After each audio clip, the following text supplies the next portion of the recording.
किसी राज्य में रखा गया हो। और इसका सबसे बड़ा जीता जागता उदाहरण है हमारे यहाँ का छठ पूजा। आपको पता है छठ पूजा के बारे में? थोड़ी बहुत बताता हूँ उसके बारे में कि हम यहाँ पे साल भर बिना छुट्टी लिए ड्यूटी करते हैं कि छुट्टी बची रहे, छठ के समय हमें जाने में कोई दिक्कत ना हो। पता है क्यों?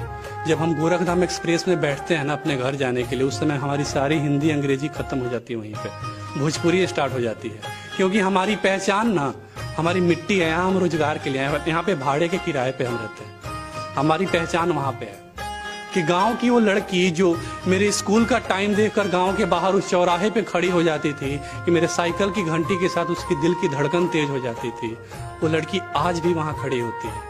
और सिर्फ इसलिए, सिर्फ साल में एक बार छठ पूजा के समय, क्योंकि उसे पता है कि लड़का चाहे कुछ भी हो जाए छठ के समय तो आएगा। छठ पूजा हमारे लिए पर्व नहीं है, हमारा इमोशन है, हमारे रग रग में दौड़ता है छठ पूजा। कि शाम को जब माँ के साथ हम माथे पे दौरा लेके जाते हैं ना शाम घाट पे, ऐसा लगता है छठ माता माँ के चेहरे में समाहित हो जाती है। कि उस दृश्य को का आप अनुभव कर पाइएगा, शायद अगर अनुभव कर पाइएगा तो पता चलेगा कि आपको कि बिहार है क्या।